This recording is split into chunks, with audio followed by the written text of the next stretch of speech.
Hello, this is Joe Flick from the Montana State Library, and I'm with your state librarian, Jennie Stapp. So, Jennie, I'm going to kind of turn things over to you. I just after I remind people that, back up here, that we do record all of these website chats. So anytime that you miss one, just go to the Montana State Library's Vimeo channel, and you can find this on the Learning Portal page. There's a link to it. I do recommend that you go ahead and bookmark the album for the website chat, because we do keep the most recent website chats available there so you can refer to them. I know some people send them off to their board of trustees to let them catch up on news that you're sharing. So we do try to I make sure that that gets posted the very day that we record it, because Jennie, you always have newsy stuff. Timely stuff. So, yes, so we don't want you to have to wait for that. So if you're ever not able to come to the chat, you can always go there and see the recording. And then I think this is what we're planning to do today, Jennie, so I'll turn it over to you. Great. Thanks, Joe. And again, thanks everybody for joining me today. I'm going to spend a bit of time talking about what's going on with the legislature and then the commission meeting, as Joe said, starting off talking about the legislative session. We are a little over a third of the way through the session. We will be at the midpoint, what they call transmittal break, at this time next week. So I'm looking forward to having just a little bit of time off. Starting off discussion, of course, the biggest concern going into the session for the state library is always the state library's budget. And our budget, as you know, was severely cut out of the last legislative session. And so our top priority going into this legislative session was to get some funding restored that would allow us to hire some staff that we lost after this last session. The governor's budget included funding that will allow us to hire a number of positions, and I'm really glad to say that the budget subcommittee that heard the state library's budget did approve a motion this past week to support that governor's recommendation. So as House Bill 2, the state's budget bill, now stands coming out of subcommittee, there is funding in the state library's budget to rehire some of those positions. We have a ways to go yet. As I said, we're just about a little over a third of the way through this session, and it can take many, many twists and turns from here. So I'm not holding my breath, but we're in a positive place at this point. And then the other very, very positive thing that's happened since the start of the session is just real solid support on both sides of the political aisle for the work of the state library, real concern over the cuts that have occurred, and a desire to see more of the state library's budget restored, and also a desire to look at different kinds of funding opportunities to help ensure a more stable budget for the state library in the future. So there are going to be at least a couple of bills coming out of our subcommittee that will be heard through the appropriations process. It's sort of a two-step bill that's being proposed. The first bill, which is being drafted right now, is a bill that would create a state special revenue account. So an account that could collect revenue from a variety of state funds that the state library could then use to help fund a number of the programs and services that we offer. There's a lot of different ideas about what those revenue sources might be, but nothing concrete at this point. So again, this first bill would just be the legal mechanism to create this account and to give the state library a little bit of appropriation authority. And then later in the session, we anticipate that House Appropriations will call for a second bill for a study to occur during the interim following the session, a study to be conducted by the Legislative Finance Committee to actually identify what those revenue sources might be that could funnel through this newly created state special revenue account. So sort of a two-step process to help identify and diversify the revenue sources that the state library might rely on to help fund our services. And again, that's just a reflection of the really positive support that we heard through our budget committee process, a real concern that the state library be able to provide data and information resources and support to our patrons and libraries. And a desire to get us off of sort of the cyclical nature of the state general fund. So we're monitoring and providing information to the legislature to help inform those two bill processes. I don't have bill numbers yet for either of those bills. As soon as I do, I'll be sure and let the library community know. I'm in close communications with John Finn and Annette Gilbertson, representing the Library Association, about the bills, and I know that MLA stands ready to support the state library's budget.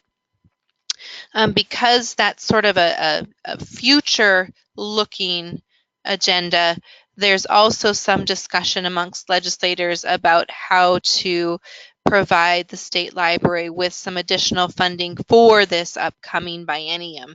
Again, what's been approved is funding for our personal services budget, but a number of legislators have expressed concern over the operations funds in our budget that have not been restored, and a desire to see some additional monies coming from the state library. So we're working with legislators on those opportunities as well. So it's a little bit different scenario than the state library typically follows. We typically don't have this many bills that impact our budget, but at this point it's all positive, and we're grateful for the support from MLA and from the legislators that we're hearing. I'm going to pause there and ask if there's any questions about the state library's budget or the budgeting process with the legislature.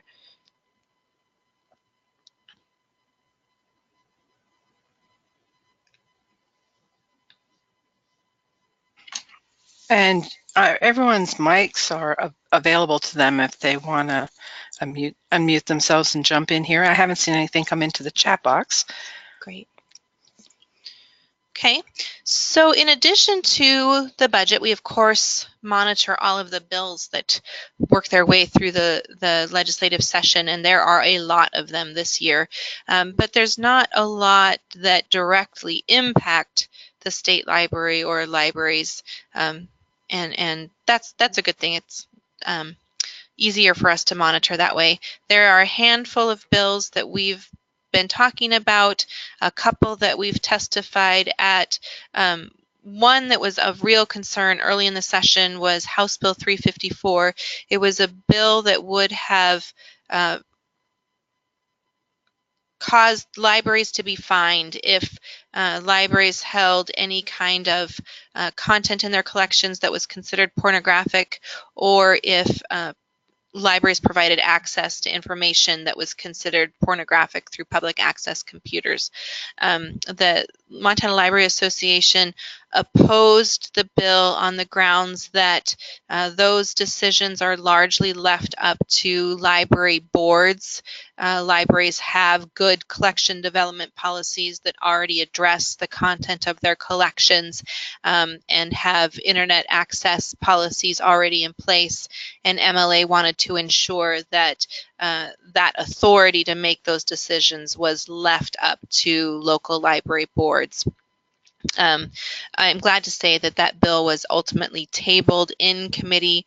There was an effort to blast it out of committee so it could have a debate on the House floor, and it failed resoundingly. So that's all good.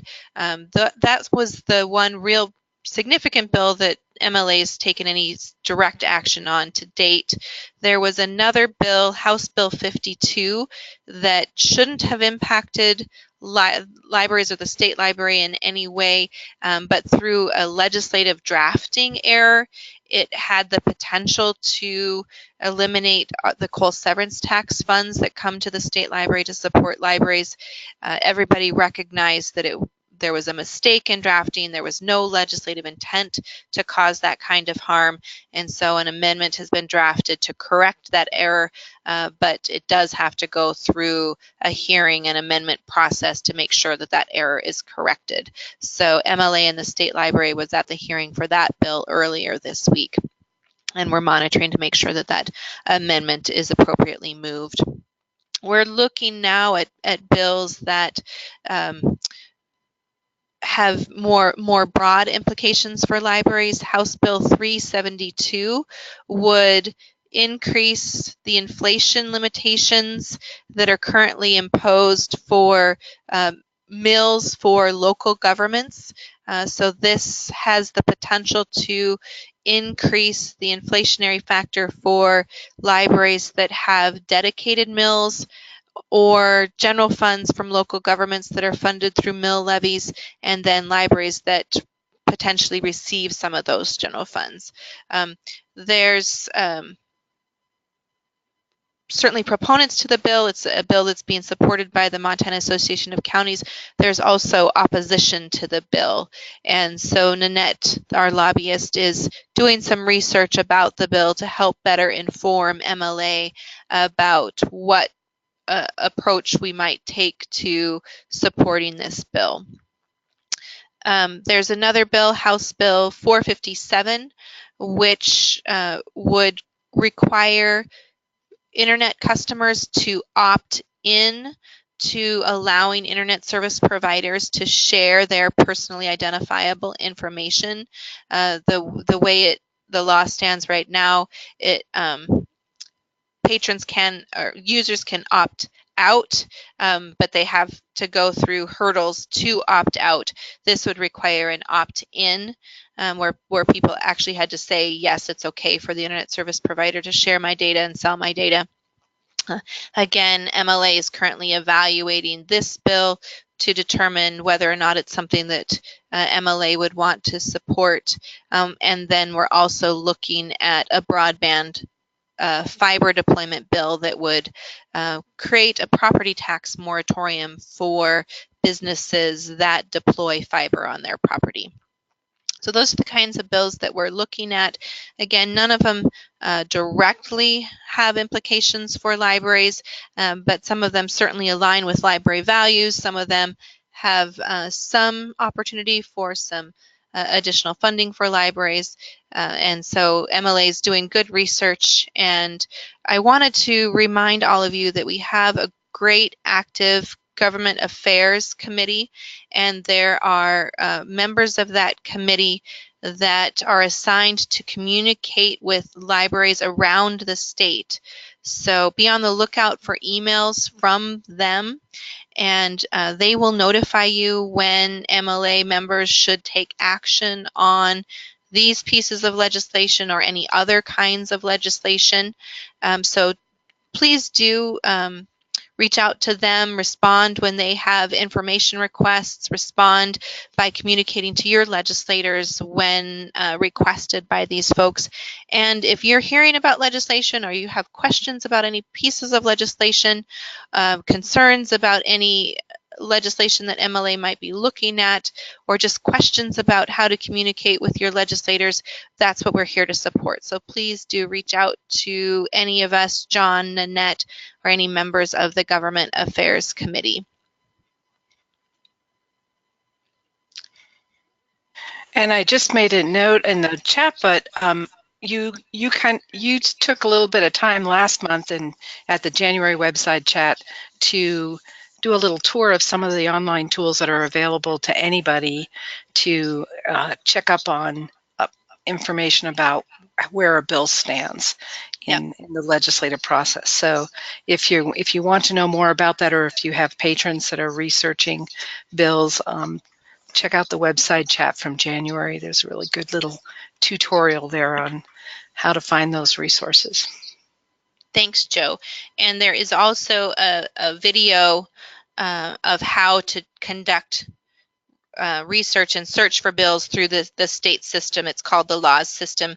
And if you just log into leg.mt.gov and go to the bills section, you'll see a link to a tutorial video of how to use that system as well. So it's really interesting and informative. If you're just interested in having a little bit better understanding of the legislative process, that's a great way to monitor the process and the goings on here in Helena. Any questions, comments, concerns, things that you're hearing about that you might want to know a little bit more about related to the legislative session?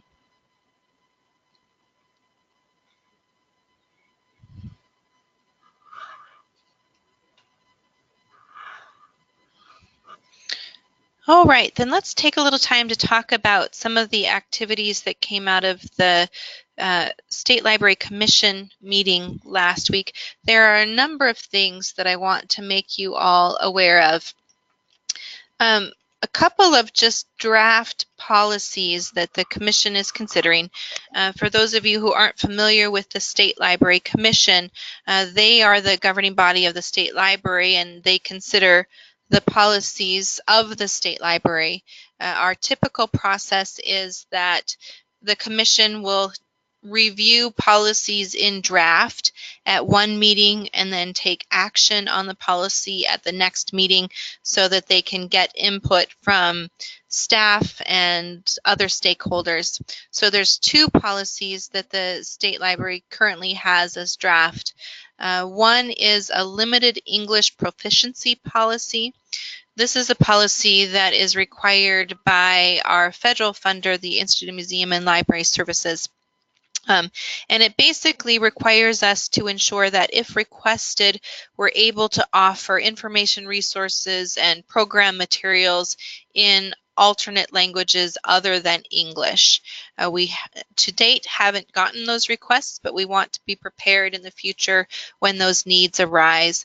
There are a number of resources in the state that we can turn to. This policy identifies those, and it spells out the steps that we would take if it becomes necessary for us to provide materials in languages other than English.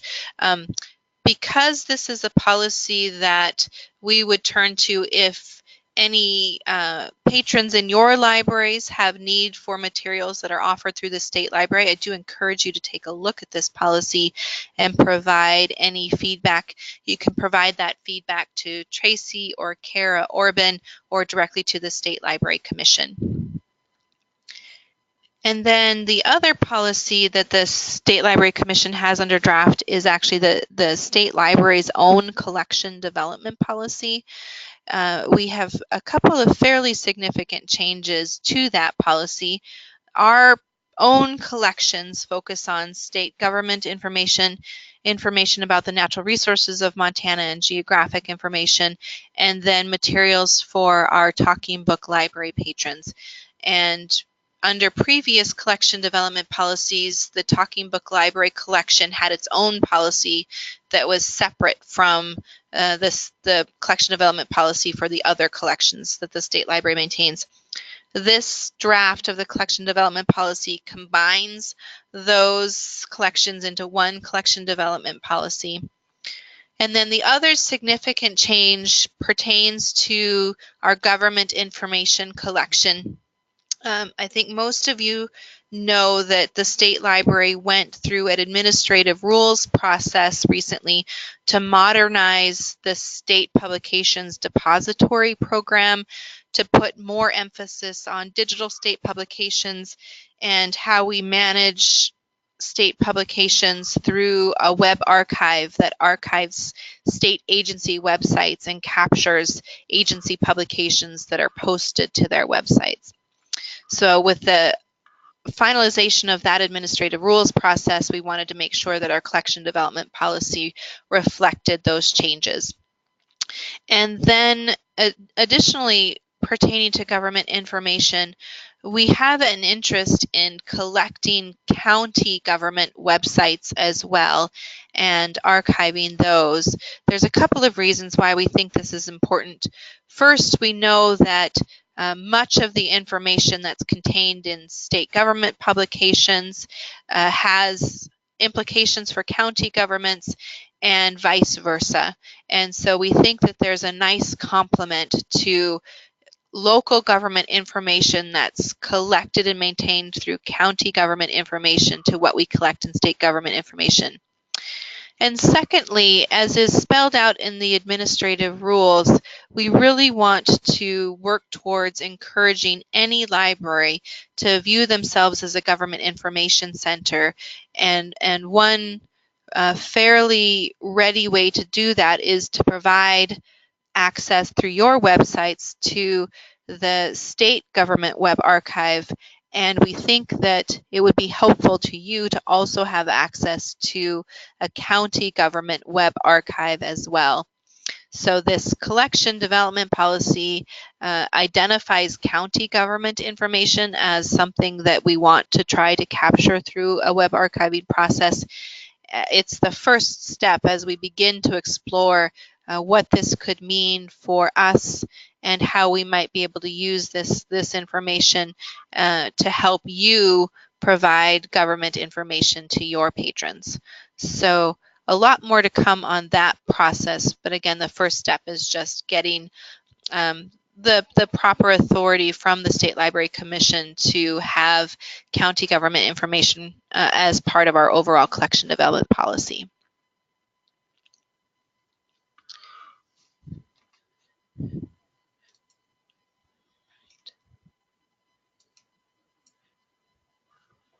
Okay, so, oh, was there a question? Nope, I was just going to point out that I don't have any comments or questions in the chat box yet. So a couple of other things that I wanted to bring up from the commission meeting as well.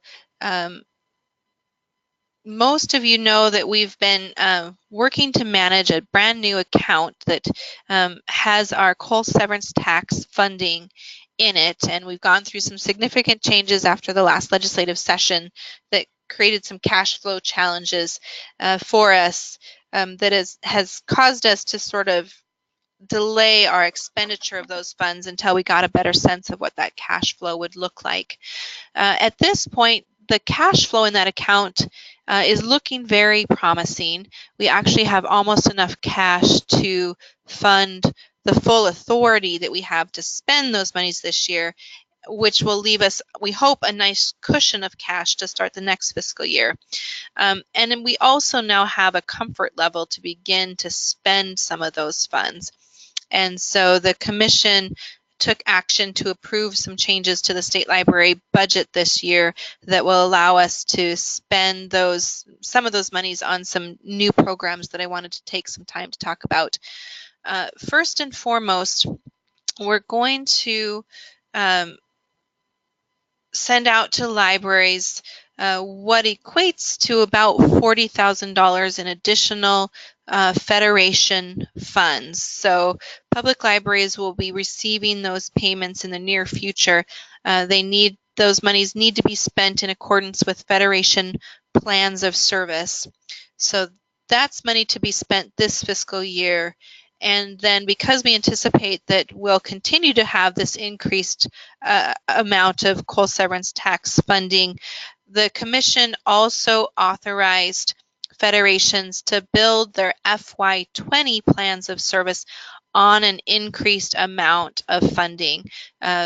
Historically and for many, many years, the amount that federations have budgeted in total across the 6 federations was $176,000, and the commission has authorized the federations to build their plans of service based on a budget of $225,000.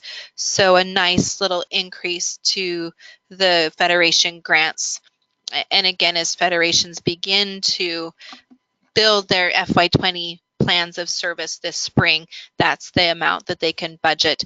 I'll just hedge that just slightly to say, unless the legislature does anything between now and the end of the session, but I certainly don't anticipate that will happen.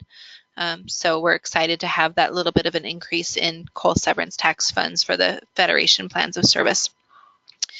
Another significant thing that we're going to be doing with some of these coal severance tax monies is to conduct a study of the 117 public libraries and branches using a new toolkit from Internet 2 called the Gigabit Toolkit. This toolkit helps libraries to evaluate their broadband technology, their internal connection technology, their actual computing technology, including public access computers and staff computers and routers and other kinds of wireless capabilities. It also is a way for libraries to collect information about the broadband availability and cost in their communities.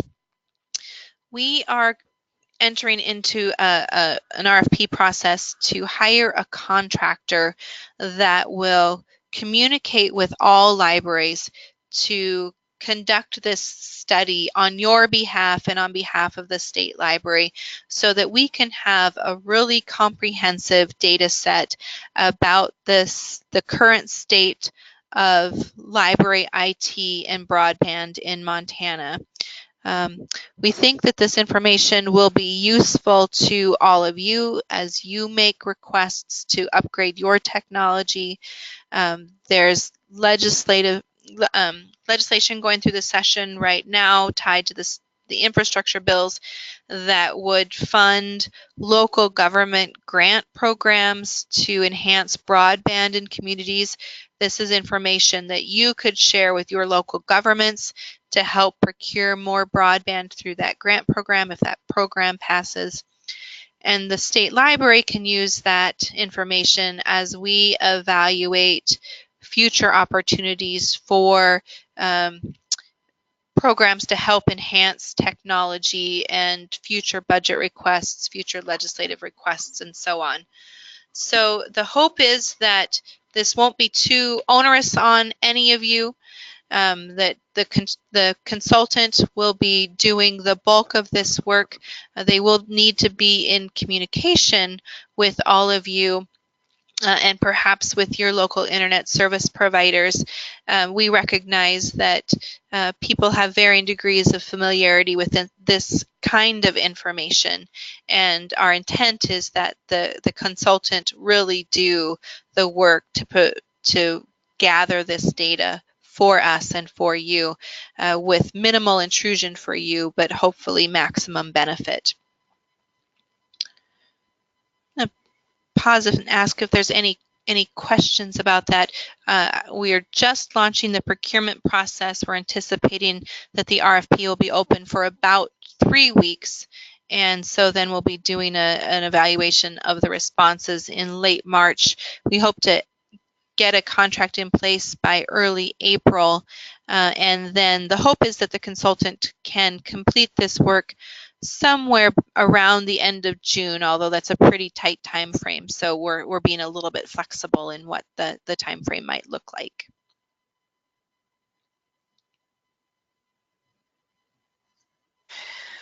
So we're going to take a little pause here if anyone has any questions. And you mentioned, Jenny, that project will be to help inform some of the other activities that I know you've been involved with both at the state and national level on improving broadband access across the state.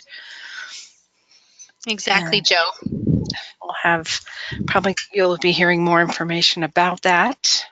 Any other questions about that or anything from the commission meeting?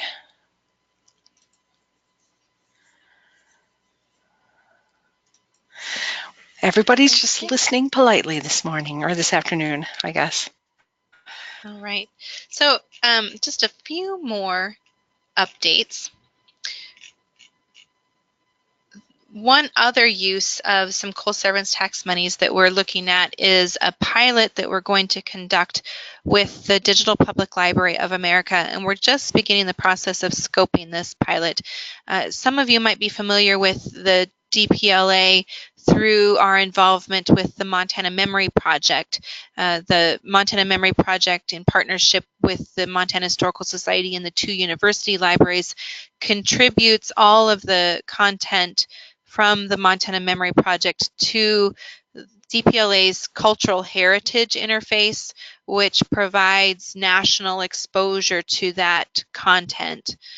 DPLA also has an eBook platform, and so we're beginning to evaluate how we can make use of that eBook platform to complement the work of Montana Library to Go and other eBook services that you might be providing in your libraries. What DPLA offers is sort of a threefold eBook ecosystem, I'll call it. The first is an actual marketplace where DPLA is negotiating with publishers to try to provide better licensing terms for ebook content. And that's interesting because right now we have some barriers in place through existing contracts. Like, for example, school libraries cannot participate in the Montana Library to Go consortium. They have to have their own separate consortium. DPLA has had some success in negotiating around those kinds of barriers. Also, through this marketplace, they provide access to a great deal of public domain content that we don't get through our current agreements. And then they can also be a platform for local publishers. For a long time, the state libraries had an interest in working with some of our small presses here in Montana to find a home for those presses' ebooks so that libraries can circulate Montana-grown ebook collections. And so through this marketplace, there's an opportunity for us to test what that might look like. The second element of this ecosystem is an actual platform, kind of a middleware system that brings together all of the different kinds of ebook content that we currently have available to us as Montana librarians. So it would include our existing Overdrive content. It could include any of the other kinds of licensed ebooks that you have in your collection through Baker and Taylor and other kinds of vendors. One thing that's very interesting to us at the state library is all of our state government publications that we have digitized are available in ebook form. And so through this middleware, we could provide access to our patrons and all of your patrons through a single interface to all of that state government content. And then in the future, they're going to have e-audio and other kinds of e-content that could all be surfaced through a single interface. The middleware allows patrons to authenticate to the appropriate licensed software through our existing authentication mechanisms that are already in place, and that's all handled through that middleware that would be hosted by an external hosted system. And then the third component of the ecosystem is a web interface called Simply E. It's a mobile app that provides very ready access to a customizable interface for all of this kind of e-content.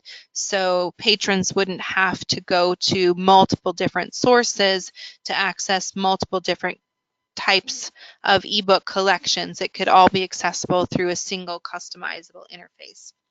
So again, the state library is planning to use some of our coal severance tax monies to do a pilot with the DPLA to test what the middleware system might look like, how customizable it is, how much of this other kinds of content we're able to bring to bear.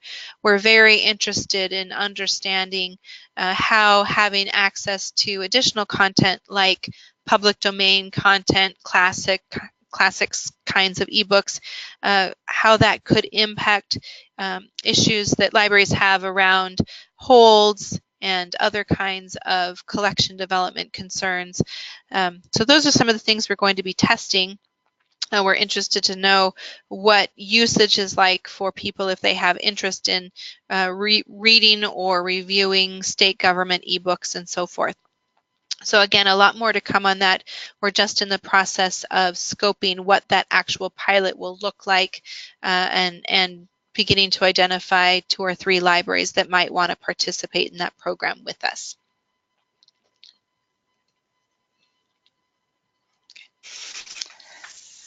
So the Imagine last thing, some of the people on this call might want to participate in that pilot. So I think it's a pretty exciting opportunity myself. yeah. So we Are there have other a lot states to learn. that have already kind of plowed through this process, or are we kind of out on the bleeding edge? I wouldn't say we're on the bleeding edge. This ebook platform and this ecosystem was originally created by the New York Public Library with substantial funding from IMLS and from the Connecticut State Library.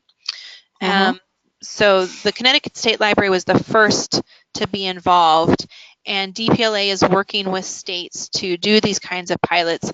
Arizona has a really nice pilot going on right now. It's not a statewide pilot, it's just with a couple of counties. One of the things I love about what they are doing with the Simply E app is they've created, it's an app based on swim lanes. So if you're using Amazon or Netflix or any of those, you're familiar with swim lanes. They have an Arizona Reads swim lane that surfaces titles by Arizona authors about Arizona, set in Arizona, and so forth. So I thought that was a cool use of that kind of interface and something that we might want to play with here in Montana. Other states like the state of Georgia are also doing pilots at this point. So we are sort of early in our exploration, but not first out of the gates.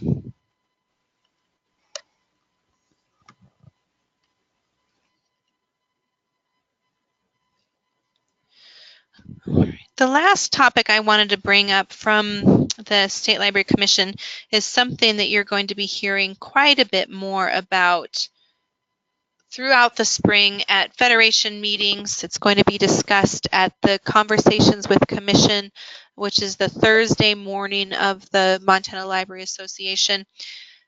The Commission is considering a resolution that they're calling the Fair Library Access for All Montanans resolution. It says it's a resolution from the State Library Commission regarding fair standard access to library content and services for all Montanans. Again, this is a draft resolution. It was drafted by the commissioners, and it's open for public comment. We'll be accepting public comment at least through the spring, and I anticipate that the commission will take action on it probably at their June commission meeting.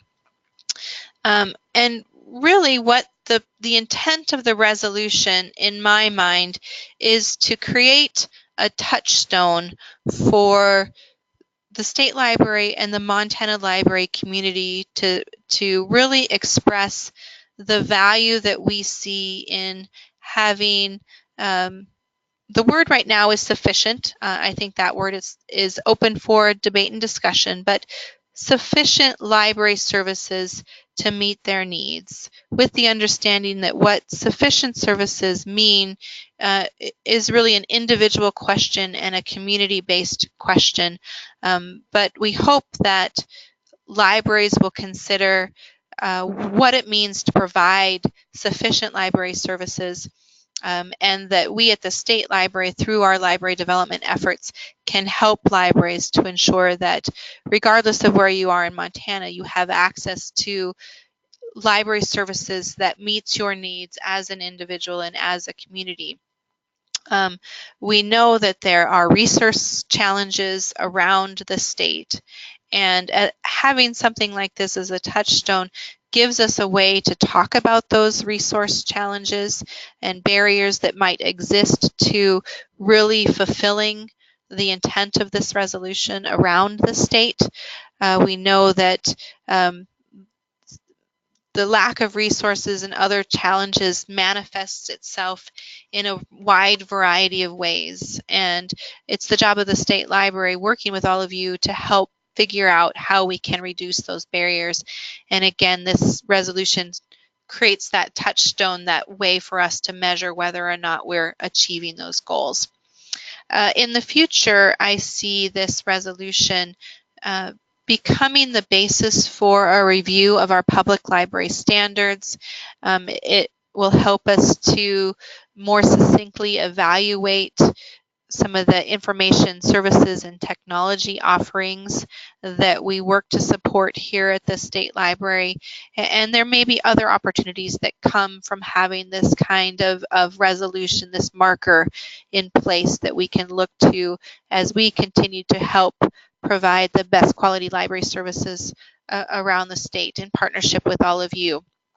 The draft resolution and information about all the materials from the commission meeting that I've discussed are available from the commission's website. So I encourage you to go out and take a look at this resolution.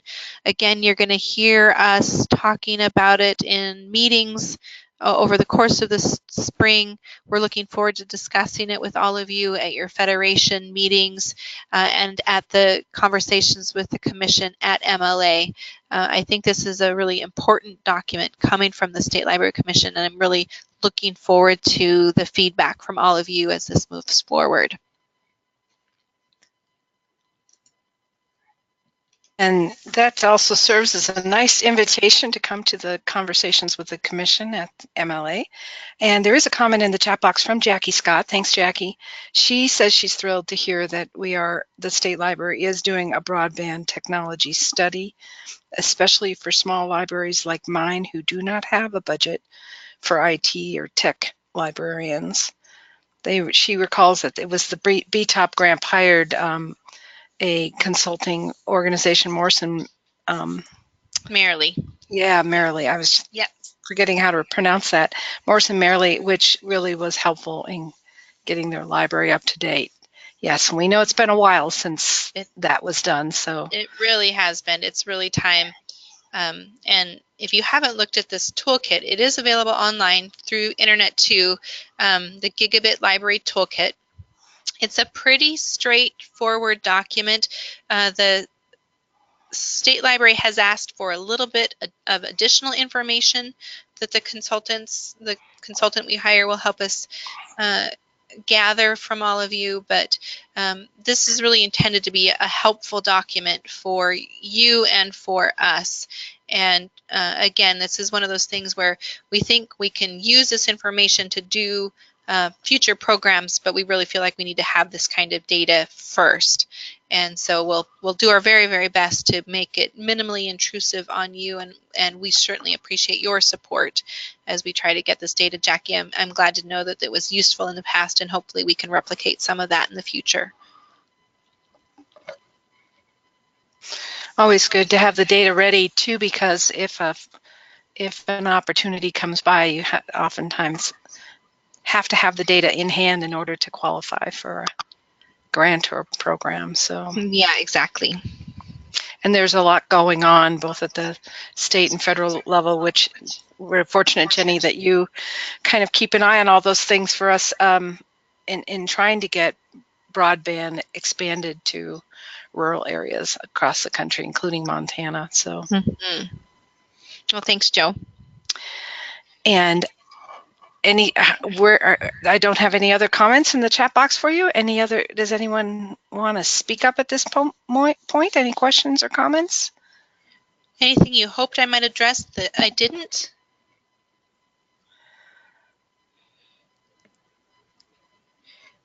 Tracy, anything that you think I should add? Or anything you want to mention? I have myself muted there. Actually, I think you covered all of it.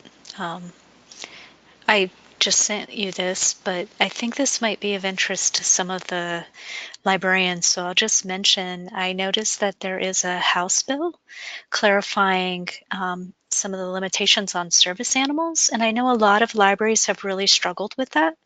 So you might want to kind of take a look at that bill. Let me look at the number. I'm terrible at remembering all of the numbers.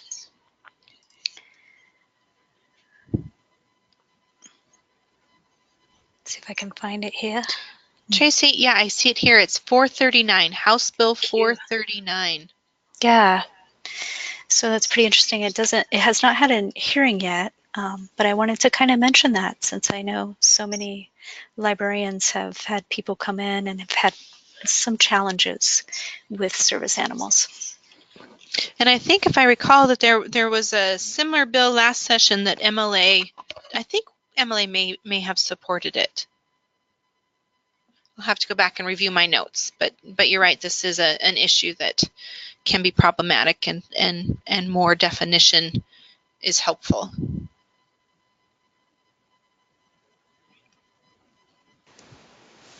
And I think that is all I had at this point. You covered Great. all of the areas that I thought of. Thanks, Tracy. And this is Joe. I just want to add in that discussion about DPLA and the middle, what did you call it? The Middleware. Middleware, yes. That it reminded me that I forget sometimes to tell people that all librarians do have access to our eBook collection for their professional development, which is different than the Overdrive Montana Library to Go collection.